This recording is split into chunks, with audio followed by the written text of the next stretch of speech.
also been faced with various instances of corruption involving our own members, including those who occupy positions of authority by virtue of the victory of the democratic revolution. These have sought either to steal public resources or to extort financial tributes from the people. And he said this is not surprising in the light of what we've already said in this report about the entrenchment of corruption in our society in general and the consequent desperate desire to accumulate wealth in the shortest possible period of time, unquote. And almost 20 years later, and only 3 months ago, I'm quite sure that all of you will remember the ANC Secretary General Gwede Mantashe delivered what was called a diagnostic organizational report, in which he said, among other things, quote, "We owe it to ourselves first, the movement and society,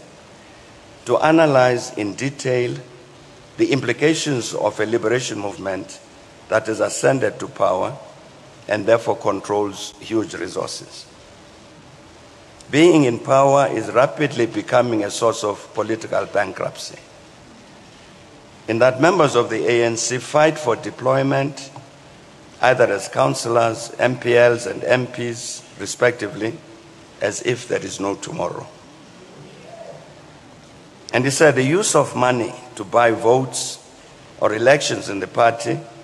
is at the heart of the decline of the quality of the structures across the board.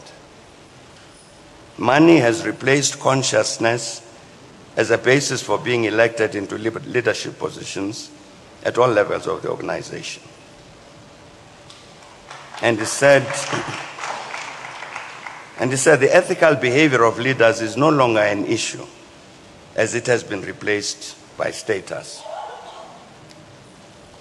And he said cadres of our movement should be guided by values of honesty, of humility, of hard work, of commitment, of sacrifice and selflessness. And he said we hardly talk about these values, which in sections of our movement are seen as backward and a hindrance to people accessing quick material benefit. That was Gwede Mantashe only 3 months ago.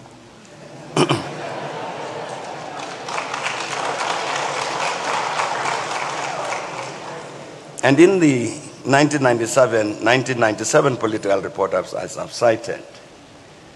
Nelson Mandela also said that, quote, "In reality, during the last 3 years, we have found it difficult to deal with such careerists in a decisive manner. We ourselves have therefore allowed the space to emerge for these opportunists to pursue their counter-revolutionary goals to the detriment of our movement and struggle." And he said clearly, we have to take all necessary measures to purge ourselves of such members and organize ourselves in a way that will make it difficult for corrupt elements to gain entry into our movement, unquote. But the fact of the matter is that during the last 2 decades, the ANC has failed to do the 2 things which Nelson Mandela mentioned in 1997: to purge itself of the mercenaries who had joined its ranks, and to make it difficult for such elements to join the movement. And that failure surely means that inevitably, the negative situation which Nelson Mandela decried would get worse, as was attested to by ANC Secretary General Mantashe in July. The numbers of those who see the ANC as but a mere tool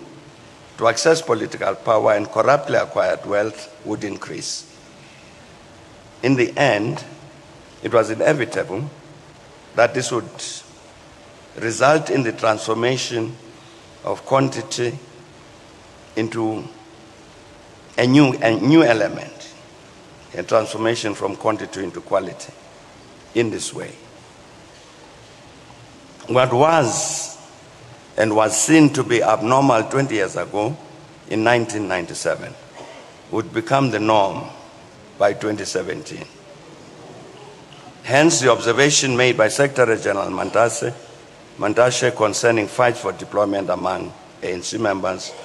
as if there is no tomorrow. This means that the historic value system of the ANC has become so corrupted that its replacement, that is unprincipled access to political power, and the related corrupt self-enrichment have in fact become the norm within the organization. It is this reality which has led to the universal scramble for deployment, and indeed the repugnant phenomenon of the murders of and among municipal councillors, so prevalent, but not only in KwaZulu-Natal, a matter which is currently being investigated in that province by the Mwerane Commission. Necessarily and logically, the qualitative change I've mentioned, arising from the failure to defeat the process of the increase in the numbers of those who remained in the ranks of the ANC for selfish and corrupt reasons, as described by Nelson Mandela, would in the end also affect the composition and quality of the very leadership of the movement. It is therefore perfectly obvious that what has happened is that there has been an institutional ascendance to a position of dominance or major influence at all levels of leadership in the ANC of exactly the negative elements whom Nelson Mandela urged the ANC to defeat. I'm therefore arguing that the transformation of quantity into quality has resulted in the entrenchment within the ANC of a rapacious and predatory value system, and the ascendance to positions of authority or major influence in the leadership structures of the ANC of people who are both the product and expression of that rapacious and predatory value system. I will now cite just one example to illustrate the qualitative change I've been talking about. The 1997 Mahikeng ANC National Conference took an important decision that those who are elected to leadership positions in the ANC should be ready to discharge their responsibilities in that regard, with no expectation that their positions in the ANC entitle them to positions in government.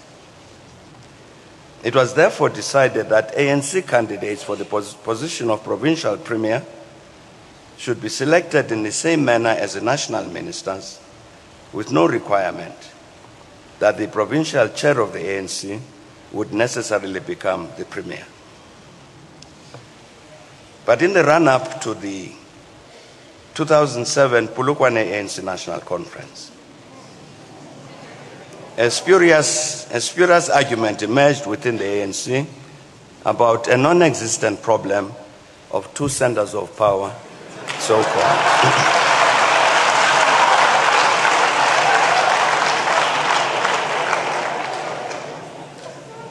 And as a result of this, the Polokwane Conference took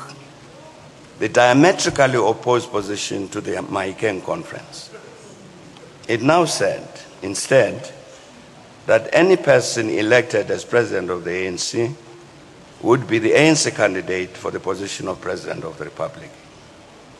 This also meant that the provincial chair of the ANC would be the provincial premier. This unfortunate decision meant that formally the ANC took the decision that occupation of senior positions in the ANC was a guaranteed route of access to state power.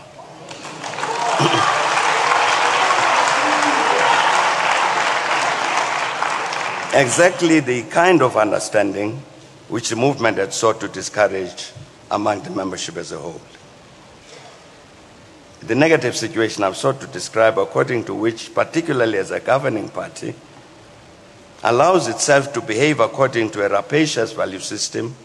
of conscious abuse of state power for corrupt self-enrichment, and permits itself to be influenced by leadership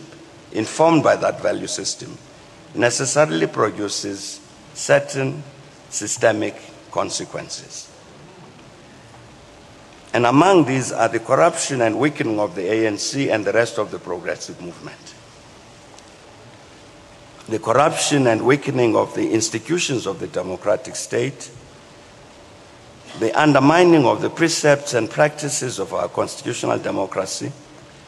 state capture,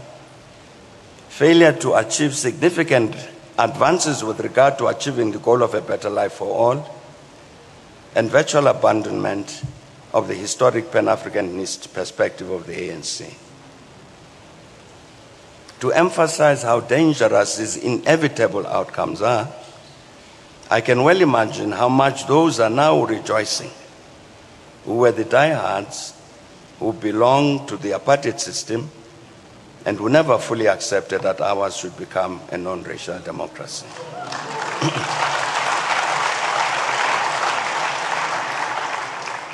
Perhaps the most famous of Karl Marx's theses on Feuerbach is the last, which says that philosophers have hitherto only interpreted the world in various ways. The point, however, is to change it. Now, I've sought to suggest that the negative situation currently affecting and characterizing the ANC will, unless it is addressed correctly and immediately, sooner rather than later, result in the destruction of the ANC. It would therefore seem that those who remain genuine members of the ANC, honestly committed to its historic value system, centered on selfless service to the people, should take the necessary steps to change the self-destructive course on which the movement has embarked, which among others has lost the ANC much support among the people, as demonstrated in the successive national, provincial, and local government elections since 2009 to date. As a first step, these members of the ANC must genuinely accept that the movement is immersed in a deep crisis and then proceed to characterize the source and the nature of the problem, as OR Tambo did, which twice saved the ANC from destruction, understanding that without a correct diagnosis, there can be no effective and successful cure. And I believe that this should implement what Nelson Mandela suggested in 1997, when he said we have to take all necessary measures to purge ourselves of such members and organize ourselves in a way that will make it difficult for corrupt elements to gain entry into our movement. And in this regard, I believe that the ANC policy document through the eye of a needle,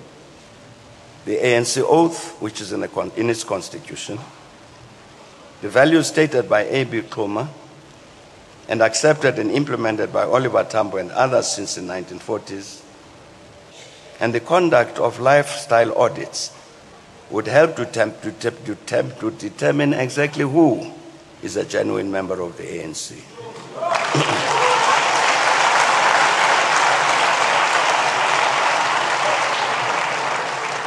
I would also suggest that these members should conduct an open and honest assessment of the damage that has been done as the ANC allowed itself to fall under the influence of the rapacious value system and leadership I've mentioned, and decide on measures that must be taken to address that damage. In this context, the ANC members to whom I've referred must come back to the matter of redefining or restating the current strategic goals it faces, which I'm certain would include the eradication of poverty, the eradication of inequality, the strengthening of the democratic state, and African renewal. And here I'm not talking about drawing up some wish list and pretend that this is the kind of program that is required. I'm talking about the setting of strategic goals and indicating the realistic measures which should be adopted to achieve the set objectives, following on the footsteps of what I said about OR Tambo, uniting the movement around agreed and clear goals. And I'm making all these suggestions about what genuine members of the ANC should do out of respect for the fact that OR never merely sought to interpret our situation, but always worked to change it. And as all of us have sought to celebrate the centenary of his birth, we have shouted slogans such as "Long live the spirit of OR Tambo." And some among us, out of respect for OR, have even gone so far as to claim that they know how he would respond to some specific current situation or event. However, I believe that the best way to honor OR Tambo, as we mark the centenary of his birth, would be to live up to the example he has set by always being loyal to the truth, by always being loyal to principle and the historic value system of the ANC, by defeating the rapacious and predatory value system and the related leadership which are holding the ANC hostage, by helping to unite the ANC and the rest of the progressive movement and the people as a whole around a realistic program for the acceleration of the advance towards achieving the goal of a better life for all, by helping to ensure the full and unfettered functioning of our country as a constitutional democracy, and by reasserting in practical ways the principle and practice that we share a common destiny with our fellow Africans, including those in the African diaspora. I'm convinced that if especially the generations currently in the ANC did all of this, walking in the footsteps of OR Tambo, they would help to achieve the historic goal of rescuing the ANC from destruction, as OR Tambo did in his day. History will answer the question unequivocally whether we had the courage to live up to the extraordinary legacy which OR Tambo left behind. And thank you very much for your attention.